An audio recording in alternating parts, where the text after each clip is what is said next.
Hey everybody, welcome back to Wave Squadron. I'm Eric. I'm Calvin. I'm Aaron. And we are back with another day of Star Wars Tales of the Underworld. We previously had 2 episodes of Asajj Ventress on her way to find more information about the path and what might be at the end of that path.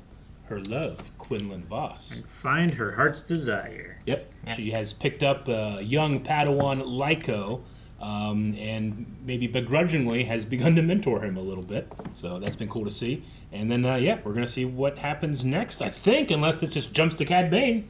It's possible. We've had it jump before in Tales. Yeah. But, no, I'm curious on, information on the path, Quinlan, and then just seeing where Ventress, what her journey's like. So, Let us start. continue. That first one is the Inquisitor from Ahsoka, right? Tells the Jedi, but yeah? Yeah, the one that is Clancy Brown. Yeah. When you said Ahsoka, I was thinking of the series. other one.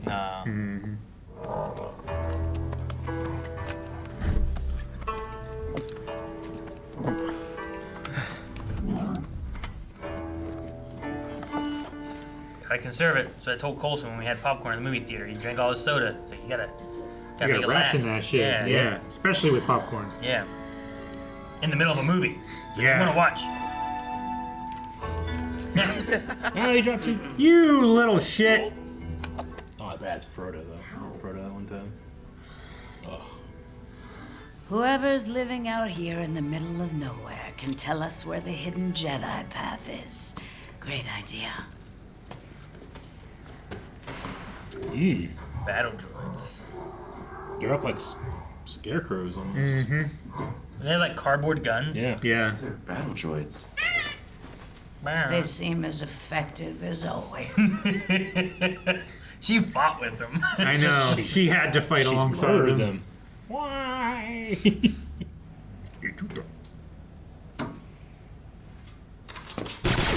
Ooh, just started firing. Ooh, nice. Okay.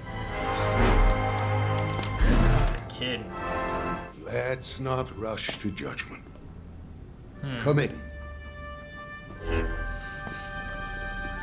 we turn on the lights? Never can be too cautious with strangers out here. Then again, you're no stranger. Get them some water. But grandfather, we hardly have any. Just do as I say. Moisture farmers. Very well decorated.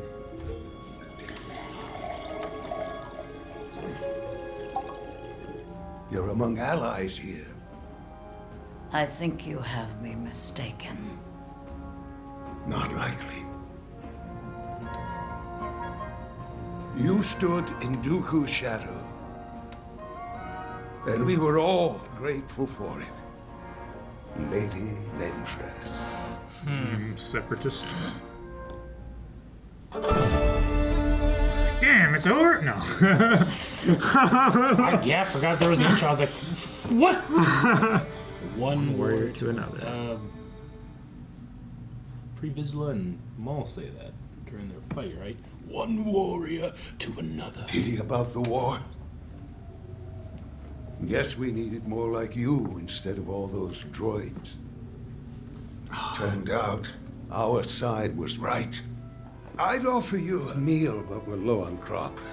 And not enough hands to help with the farm.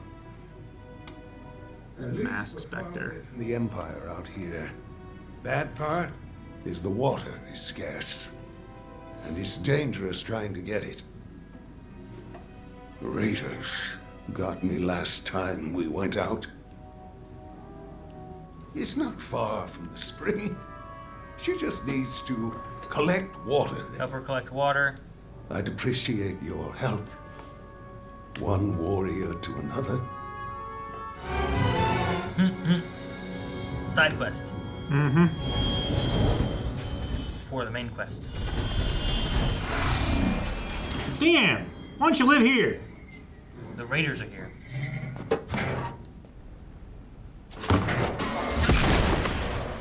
Well, shit. Sorry. They'll be coming. All right, get it operational.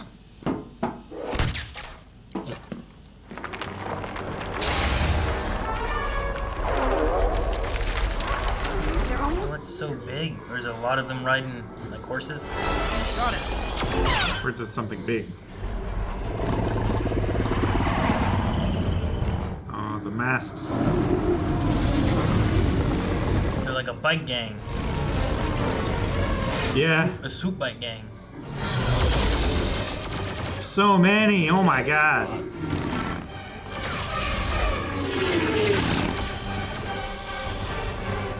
Oh no, in front too.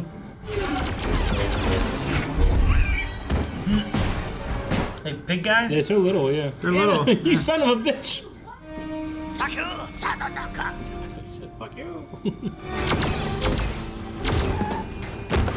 They look maybe aquatic?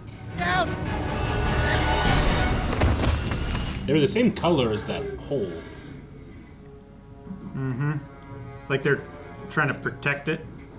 Sacred water. It's like a Yeah. religion or something. Like maybe it's their young or something like that, you know? Drinking their young. It's not unheard of. Stop! We're stealing their water. Wait.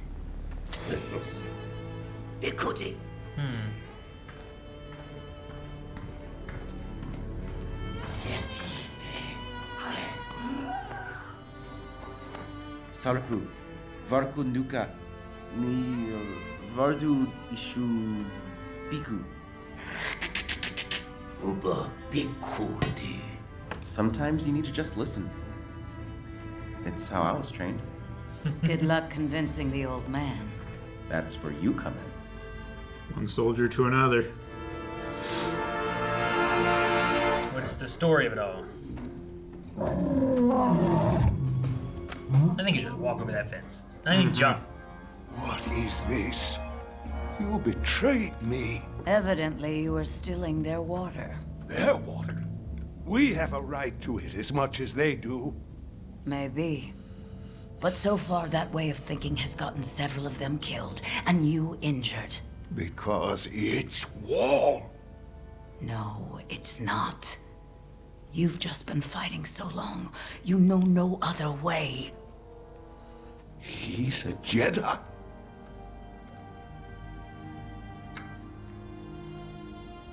That war's not here anymore. He's my friend.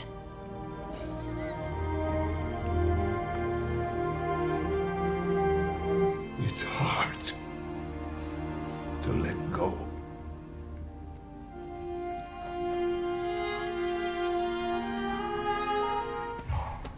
We at Cypher Canyon yet? Maybe those alien guys know where it is too. Could be. That really worked out. For now, Or they could become great friends, like us. enough. Enough. Your words. I was negotiating. I know, but Hey! It's almost like a turtle head, you know? Like a giant tortoise.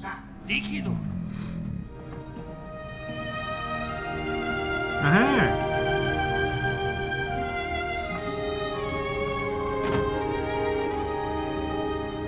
you're not coming? You're with me. You'll be safe. No. This is your path. You're a good Jedi. You deserve this.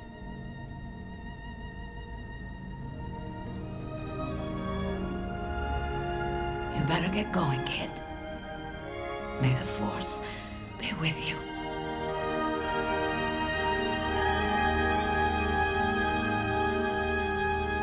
Good thing that thing's still there. You're gonna leave me.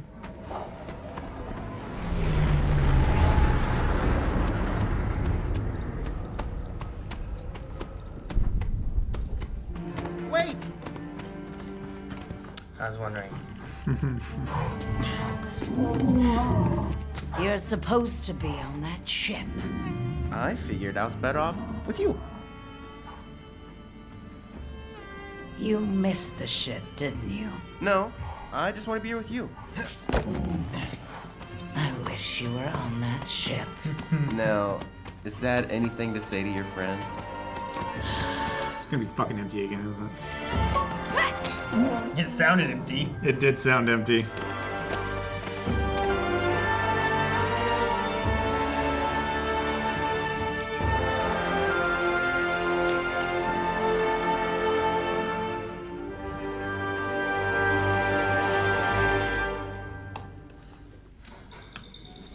Tony Amendola, yes. Okay. He plays a character in Stargate. I recognize his voice. That's not a real show. You He's missed Star Trek? he's also the can't think of anything right now. It's not important. Sorry. And we had D. Bradley as the Raider Elder. Cool. All right. Well, I like the comparison. Like they say, the one warrior to another, but the old, soldier from the Separatist army, or whatever. He looked like he was like a decorated soldier. Yeah. He had his medals and stuff. But the idea that he's like still fighting a war. It kind of reminds me of Saw a little bit, where it's like so much of his life, all he's known has been war on his planet, and whether it's the Clone Wars or going into like the Empire and what they're doing, like his life has just been war. He like knows no other way, and it feels similar to here, where it's like he grew up maybe in this Clone War or was so entrenched in it that that's just what he knows. And it's weird too, a little, because he's grandfather, which means that he's not. He should have grown up in a not wartime and then lived through the Clone Wars, and now he's into this time. But Sure. I don't know. Yeah. Don't know, like, there was mostly peace during the Republic, right? But there was still, like, border skirmishes and Sure, yeah. stuff like that, I mean, maybe. especially in Tales of the Jedi, you see where there's like issues here and there, and we've seen the Jedi going and trying to deal with like rogue governors or senators or whatever they have for different planets and stuff too, where there's kind of like, just it's still not great, Sure. but yeah. But we didn't get to Quinlan. We didn't go on the path. Like she stayed with. Oh, yeah. She left, and Lego either left to stay with her, or as she also says, like, you missed this. Did you miss the ship? Like maybe. Like he missed was the ship. running down there. It's like, no, wait, Yeah. stop! And they just took off without him. Well, dang! I better go back and tell her I want to be with her. no, I wanted to be with you, honestly. Like, I don't know. But maybe. Well, yeah, she has Lyco now. I guess, again, I don't know if this takes place before or after Bad Batch. But I wonder if she would have met Lyco, or if anything happened to him before that appearance, or... I'm gonna guess that this is before, because she doesn't have her cool ship yet. But Yeah. that's the only that's my only reason. I also feel like it's before Bad Batch. I feel like this is telling us where she was in between, and then like, well, Sure. eventually she gets there. Yeah. Versus like, well, this is what we see after. I don't know if I have much to support one way or another, necessarily. That's kind of my same thinking. Like, I just have a strong feeling that it makes sense, and based on the Did Bad Batch have Star Destroyers? Didn't we see Star Destroyers show up in Bad Batch? Which one shot Camino? Were those Star Destroyers? that was a Yeah, Star they had Destroyer. Destroyers. Like, it still feels like we're building those, so I feel like we're Well, seeing. it was in the last season, I think. We had the actual Star Destroyer, I think. That wasn't what destroyed the Camino I don't think so. with what's his name? Yeah. Rampart. Rampart. Yeah. I don't think it was an Imperial I-1, the classic Star Destroyer. Because like we get them still building it, and they're still using Venators. Yeah. So What? like I think that also sets you before, at least whenever that part happens. But it's after the point of stormtroopers taking effect, right? Yeah. Which we worked Clone through troopers are that not common, with yeah. proving Rampart and the clones and all that stuff, and then they were like, now we need to have stormtroopers, and they were retiring the clones. Yeah. I think that was a lot of season 2 into season 3, maybe. Imperial Star Destroyer makes its first appearance in the Bad Batch Season 3, Episode 1, when Tarkin arrives at Tantus. Mm-hmm. There's an Imperial Star Destroyer and 2 Venators there. Did they have a Star Destroyer when they hovered over the island that they were on, and like Maybe, the yeah. dropships came down? Maybe. I mean, they might have there. I mean, That that's would've been way after. later. Yeah. But like I would put this then probably before that is my assumption, just because they're making them still. Sure. Could be But they could have had the first one out too, but who knows? between seasons 2 and 3. I really liked Ventress like stepping in front of the blaster for the "he's my friend." Mm-hmm. I don't know, just something about that part felt nice for Ventress because I don't feel like she usually says that about anybody, you know? Sure. Or feeling like someone could be her friend, and her and this kid have connected, and now like Ventress has a Padawan. You know what I mean? Kind like, of. Like there's her partner that she's running with. It's kind of like a Cain and Ezra kind of situation a little bit. Yeah. Except Ezra had like no experience, whereas this kid already grew up partly as a Jedi, so they can kind of share a little bit and better each other, you know? Yeah. I just think that's really cool. But no, something about her being like, he's my friend. I was like, I don't know. It teared me up a little bit. Yeah. Well, she doesn't have many friends, so her counting someone as among her friends is, I feel, is more impactful than him counting someone among his friends, right? Yeah, sure. Like he was willing to be friends with those little alien guys. Yeah. Whereas she was not so much. It helps when you can speak your language. Actually understand why they're upset. That does make a Speaking huge language difference. helps a lot in understanding. Mm-hmm. I don't know. Overall, like, I mean, I think the episodes and stuff were fine. I really like getting a chance to see Ventress. I think I really liked the first episode a lot, showing like the kind of like what happened right after the book. You know, right there at the end, kind of like that connection there. Mm-hmm. But the rest of it is more so, I think, putting those two together. So it makes me more curious of like, what is their story? Like, who's this Jedi kid? What is he gonna be like? Or you know, how does it connect into what we've seen of her in Bad Batch or whatever? I think that because I mean, this makes sense thinking of the previous tales of. Sometimes when I watch the first episode, I get pretty grandiose in what my guess is going to be of like the story. But I got to remember, tales are usually shorter, smaller, more intimate stories. You know, they're not like big, bombastic, or you know, crazy things that happen in a character's life. You know? Sure. Though, I mean, I would hope that Lyko becomes a large part of Ventress's life. She certainly needs somebody like that, and so does he. You know. Yeah. And someone doesn't necessarily have to be around for a long time to make a big difference in someone's life. Yeah. And I think like these 3 episodes kind of like they make like one story. Yeah. You know, it's like one maybe a little bit longer story than like a Clone Wars episode or something like that. But I feel like you get one episode really out of these 3. Definitely. So. But alrighty. No, it's fun. I like seeing Ventress, and I'm glad to be able to have her back, even though a lot of people may not have known that she was gone. Yeah. Sure. I get what you mean. Yeah, I remember my first reaction to her being in the Bad Batch was, I wouldn't say it's necessarily negative, but I was like shocked. I'm like, it feels like we're disregarding Dark Disciple, you know, but here we're acknowledging it at least a little bit, you know. And that stuff did happen and everything. I wonder what the, you know, like, she didn't go down there to see if it was Quinlan because she doesn't deserve it. You're like asking why she doesn't go down to see if he's there even, or to like, go to the past. If Quinlan was on that ship and she's standing there, it's like, I'm almost there, and she's like, you're a good kid, you're a good Jedi, you deserve this. I wanted him to like report and be like, hey, you deserve this too. You know, he didn't say anything, but I just wonder what made her decide from pursuit to actually I'm not going to complete this. I mean, the pursuit also could have been for him from the get-go, possibly. But the idea of maybe seeing with the Raiders, where it's like she was about to kill all of them to get that water, because that's what they were supposed to do. Yeah. But he was like, no, there could be another way. Let's talk to them and do that too. Also, the idea of heart's desire, if we want to get into like, well, what did that mean? Does her heart's desire mean that she wants Quinlan? Does her heart's desire mean that she doesn't want to be a Sith anymore? Like she grew up.